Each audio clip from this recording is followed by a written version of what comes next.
lá no nono, começar mais uma aula. Eu começo com vocês o percurso 9, a gente já começa no assunto da Europa. A página que a gente inicia essa página 78. E a primeira coisa que eu vou falar para vocês sobre a Europa é essa divisão Oriente e Ocidente, né? Que essa ideia foi uma invenção da Europa mesmo, europeia. A Europa, continente ou península da Eurásia, né? No ponto de vista físico, a gente pode dizer que a Europa fica na porção oeste da grande massa continental que a gente pode chamar da Eurásia. Tá? O que seria a Eurásia? A junção da Europa com a Ásia. E aí, numa grande península. Então, se vocês olharem bem aqui, o espaço da Eurásia, parte física, a Europa justamente localizada nesse ponto para cá. Beleza? Então, fica mais a oeste da Eurásia. Qual é a forma de relevo que predomina, né, nessa parte europeia? O que eu quero que vocês saibam de cara? O relevo que divide a Europa da Ásia são os Montes Urais, beleza? Mas tem outros, os mares Negro e Cáspio, e também a Cordilheira do Cáucaso. Eles são os limites naturais entre esses dois continentes, da Europa e da Ásia. O Monte Ural, os Montes Urais, que não é só um, é o que tem a maior divisão entre os dois continentes. Tá? Sob o aspecto histórico, político e social, entretanto, a Europa ela é considerada um continente em virtude dos fatores que acabam se distinguindo, né, do conjunto mundial, como o da Ásia, por exemplo. Né?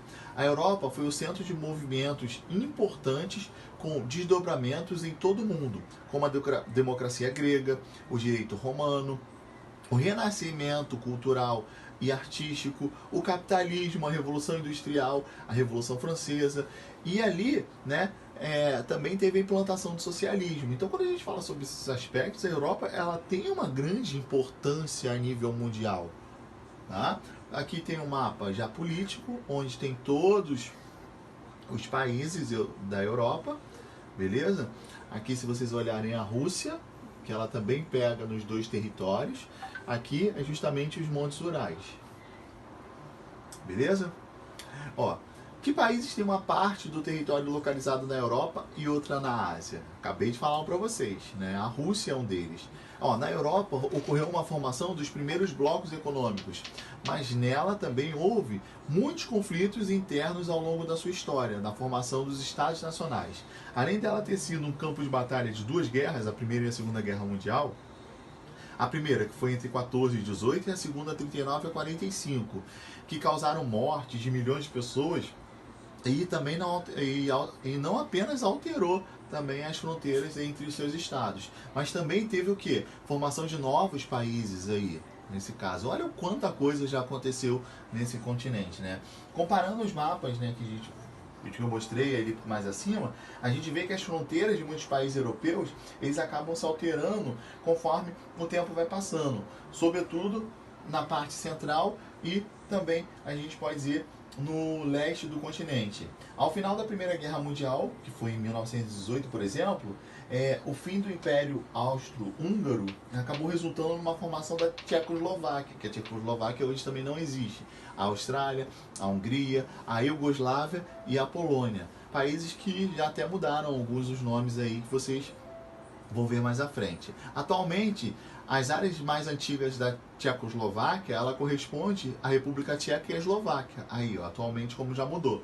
A dissolução ocorrida na base de um acordo em 93 entre os países. Eles acabaram se dividindo porque não tinham culturas, né? Então, iguais. A Iugoslávia também virou Sérvia, virou Montenegro, e aí houve essa divisão completamente. Antes era só Sérvia e Montenegro, e se acabou dividindo porque as culturas são diferentes. A divisão política em 1914 e a Primeira Guerra Mundial, como é essa formação? Esse é o mapa 3, né? O Império Russo aqui, ó, mostrando toda.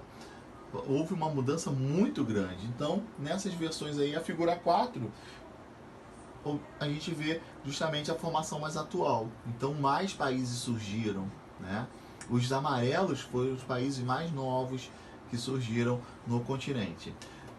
Se a gente for fazer uma comparação daquele primeiro mapa lá né, a gente vai ver muitas mudanças. Teve no Reino Unido, na Grã-Bretanha, na Irlanda, no Império Austro-Húngaro, que eu acabei mostrando mais lá acima. Então, conforme os anos foram passando, né, e as guerras acontecendo, vários países foram surgindo e também se modificando. A dança dessas fronteiras dos países dos Estados europeus, eles continuaram, né, após a Primeira Guerra Mundial e após a Segunda. Estônia, Letônia e Lituânia, elas foram incorporadas à União Soviética em 1940. E aí, ó, em 91, quando acabou a União Soviética, essas 3 repúblicas soviéticas passaram a ser os seus estados soberanos, ou seja, independente, juntamente com Belarus, Ucrânia, Rússia e até mesmo Moldávia, que faziam parte da União Soviética. Antes, eles eram um grupo de países. Com a dissolução, acabou, né, com a dissolução da União Soviética, eles se tornaram países independentes. Hegemonia europeia, divisão, né, nesse mundo Ocidente e Oriente. Ó, a expansão marítima continental na Europa durante os períodos dos séculos 15, 16 e 17 foi um marco inicial nessa construção da hegemonia da Europa em todo o mundo, principalmente durante o período da Primeira Guerra Mundial. Ao incorporar a África, a América e a Oceania ao seu horizonte geográfico e a função das colônias da América e as feitorias da África e da Ásia, a Europa começou a ampliar consideravelmente o seu espaço comercial, permitiu que realizasse a acumulação primitiva de capital, ou seja, os processos de acumulação de riqueza que posteriormente nos séculos XVIII e o seguinte acabou possibilitando em alguns países europeus, como a Inglaterra, a França, a Bélgica, a Itália, a Alemanha, entre outros, a realização da primeira e da segunda revolução industrial. E aí foi quando começou o capitalismo nesses países e também o neocolonialismo ou até mesmo o imperialismo. Galera, justamente com essa incorporação, esses domínios que os países europeus começaram a ter com os outros continentes, eles começaram a ter sua soberania. Foi justamente isso que aconteceu, né? E aí, quando tiveram a primeira e a segunda revolução industrial, o surgimento das indústrias surgiu logo aonde? No poderio maior que tinha, na Europa. Então, ó, no século XIX, esses países eles se lançaram sobretudo na África e na Ásia, substituindo as feitorias do século XVI pela apropriação desses territórios, implantando seus impérios. Ou seja, os países que já eram muito fortes na Europa começaram a ir para os outros continentes e formaram colônias lá. Apesar dessa resistência dos povos africanos e asiáticos, né, a superioridade técnica, principalmente das armas, ajudou muito essa conquista. Ou seja, a Europa conquistou outros territórios, beleza? Porque eles eram muito mais potentes, eles eram muito mais fortes. Aqui, ó, as colônias espalhadas no mundo inteiro do povo dos países europeus. A presença no século XVI já era significativa, né? E aí a gente viu que o quanto eles se tornaram potentes. Aqui já no final do século XIX, as colônias, territórios da América Central e do Sul também foram colonizados, principalmente aqui. A gente viu na América, a gente teve uma predominância dos portugueses e dos espanhóis, né?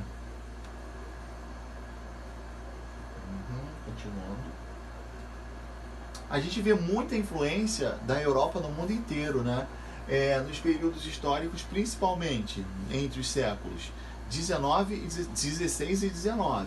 E aí, ele continuou até no século 20, pois a descolonização africana e também na Ásia ocorreu somente na segunda metade do século 20. Então, durante muitos séculos, a Europa dominou e levou cultura para os outros continentes. Como?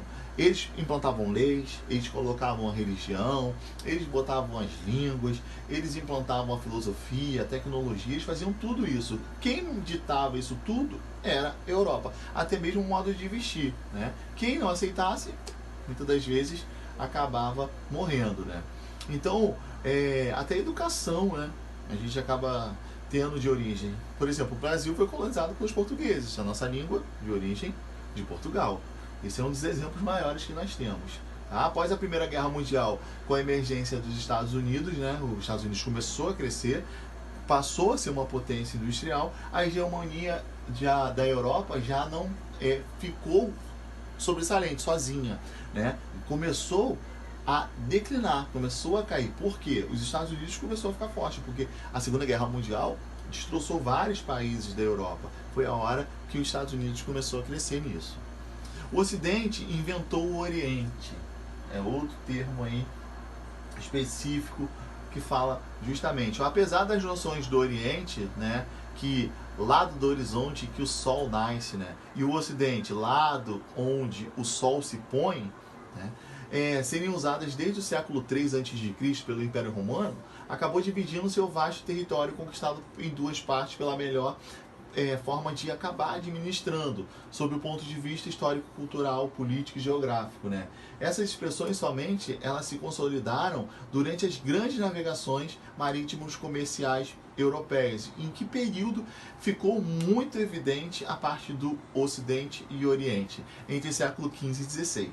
Tá? Foi em 1556 que um matemático e cartógrafo chamado belga, né, chamado Gerard Kremer, ele conhecido como Mercator, elaborou o planisfério representando a Europa na parte central, né, e superior, ou seja, quando Gerard Kremer ele montou esse meio de Mercator, ele colocou a Europa como ponto principal e no meio, lá em cima, né, mostrando o quanto a Europa era forte, a supremacia da Europa.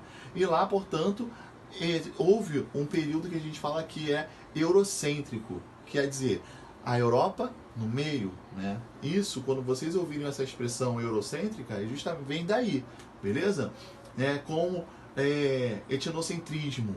A representação de Mercator é utilizada no Brasil e em outros países, né, que demonstra a influência da Europa em todo o mundo.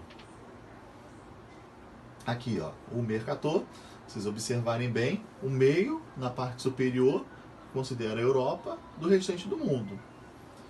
Outra coisa que tem essa divisão aí é o meridiano, né, que vem de uma visão eurocêntrica.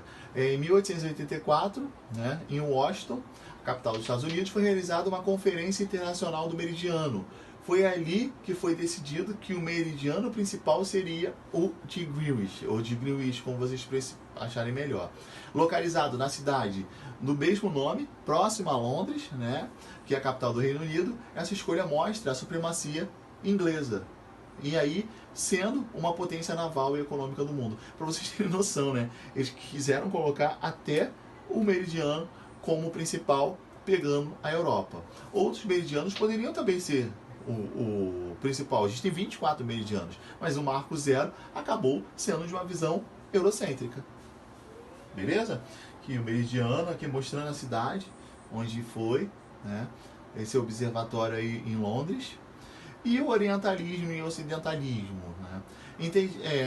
Entendido como uma visão que o Ocidente possui do Oriente ou dos seus povos, o orientalismo é marcado desde os tempos históricos passados por imagens distorcidas e até mesmo preconceituosas, desconsiderando-se, né, que muitas contribuições culturais e científicas foram dadas pelo Oriente. Tá?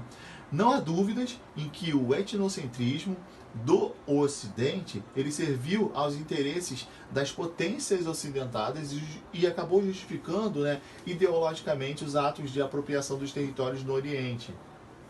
E aí o que? Para sua subordinação dos seus povos, né? E para a formação de impérios coloniais, como eu já disse para vocês, que ocorreram principalmente no século XIX e XX, sobre a lógica do neocolonialismo e do imperialismo, tá? Que acabaram se enriquecendo cada vez mais aonde? Os países europeus. Desse modo, a gente pode dizer que as relações históricas entre o Ocidente e o Oriente, elas foram marcadas por relações de poder e também de dominação, até que o momento atual não desaparecesse por completo.